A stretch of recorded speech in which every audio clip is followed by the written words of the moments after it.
Joining us now is a medical doctor and national coordinator, Christ Against Drug Abuse Ministry, Dokun Adedeji. Good morning. Good morning. Thank you for joining us. Thank you. Okay. Now, some have argued that perhaps if the Ministry of Foreign Affairs took up the publication of travel advisories, so to speak, that many Nigerians may not undertake these journeys. What do you make of this argument? I don't think so. To some of these people, nothing can change their minds. I mean, they're here. I mean, people have been hearing about this Libyan connection and people dying in the desert for years. Does anybody need any advice? Yes, I do understand that the government does that. But on what basis will you say don't go to the UK? On what basis will you say don't?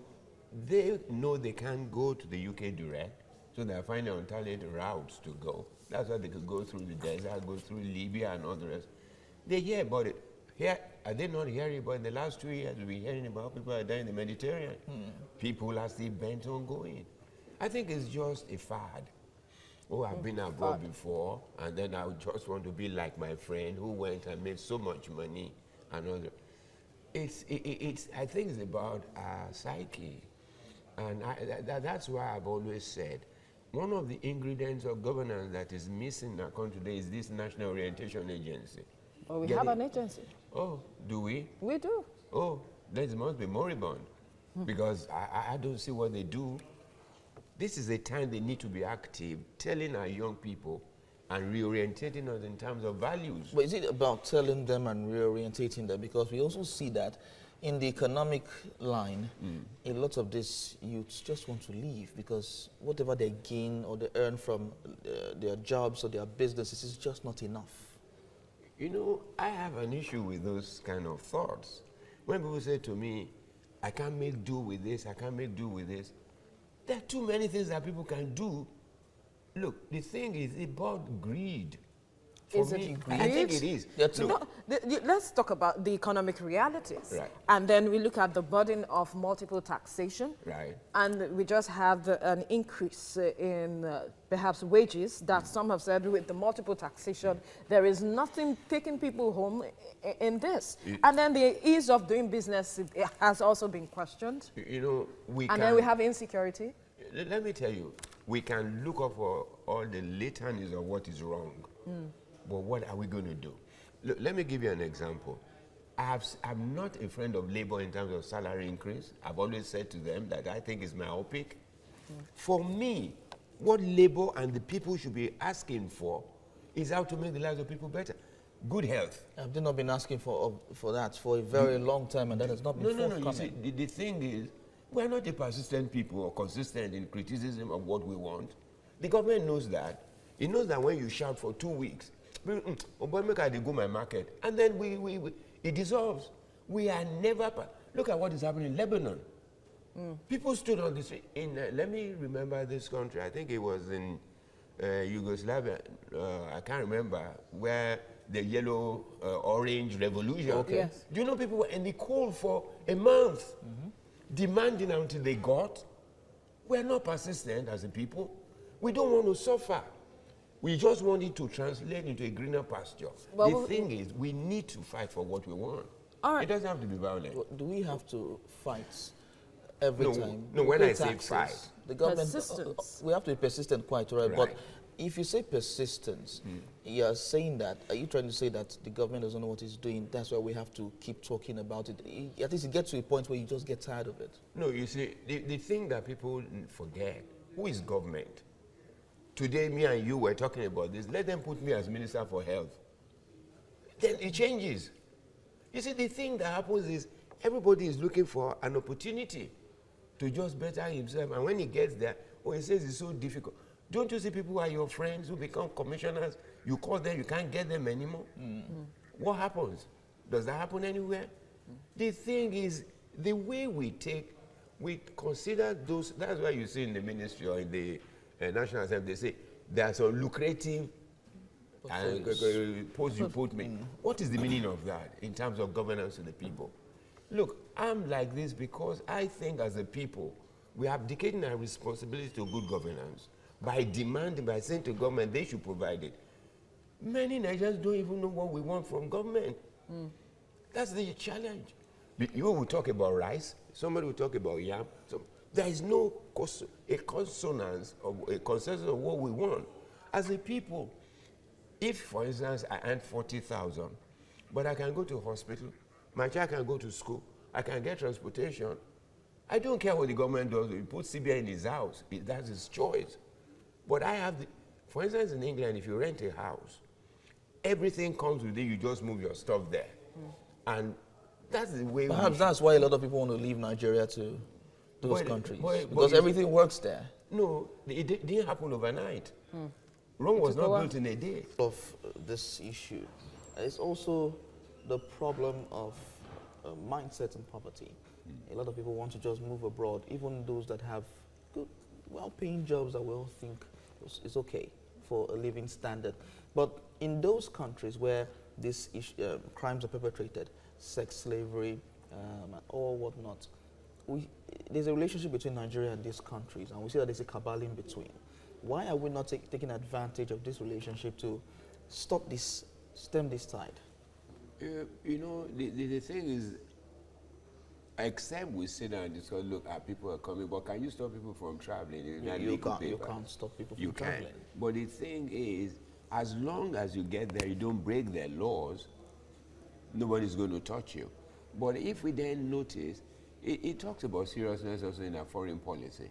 If, for instance, we say our people will go to Italy to do so and so, we can sit with those people and say, look, this is what happens. We would like you to help us to work together. But for as long as we can circumvent the laws in our country and enter another country that you have no jurisdiction, except those people break the law, you can't tell them not to come. So it's tough. But is it possible for the diplomatic representatives there to protect these people? Is it possible? Yes, they may have gone illegally. They may not have the right papers, but we see the challenges they are facing. How do we protect them? Because they still are our citizens. You know, the challenge also that I need you to understand is this. When people go there, if you do not register with the embassy, they don't know you are there. But one thing I grant you truly is if Nigerians are caught and are taken to court, does anybody represent them? Does anybody go there to take cognizance of their presence and say, okay, yeah, these are citizens? If they're now going to be punished, do we then take responsibility and then repatriate them or speak on their behalf? Those are the areas in which probably our embassies and high commissions may be missing, because many times, believe me, if you go abroad and visit our embassies, you'll be shocked at what you see. Their productivity is almost zero. Their own responsibility for Nigerians, they probably don't even know. Of course, several complaints have come up. Yeah.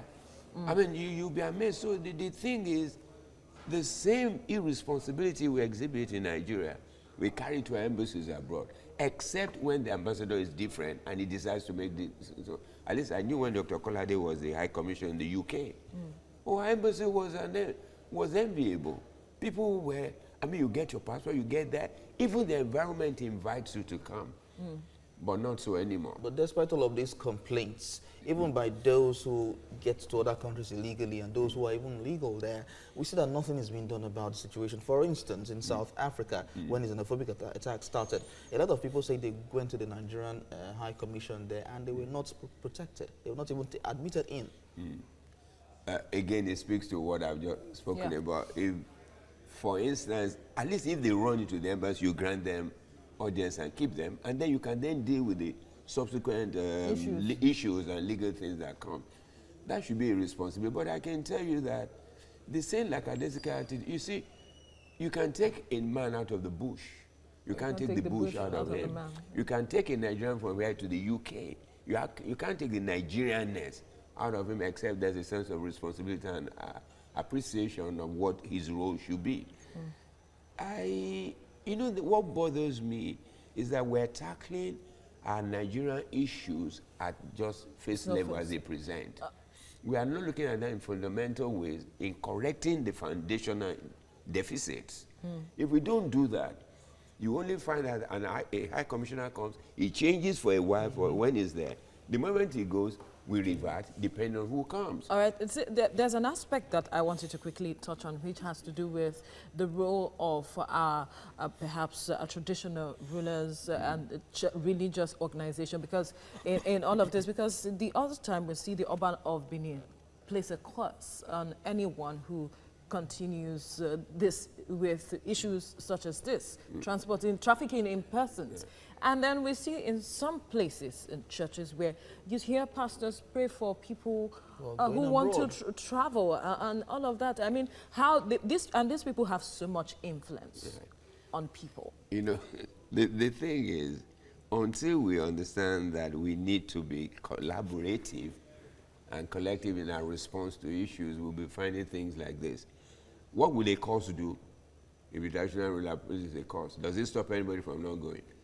When Delegua died many years ago, I remember very well, they said, oh, within 14 days, the whatever will bring out the name. Till today, we are still searching for okay Delegua. Who believes in those things? I'm not saying they don't exist. Okay, if the Oba cost and say don't go to and do, are we still not doing sex trafficking? What has happened to them? Look, the thing is, there will be cosmic areas of dealing with this, talking about it.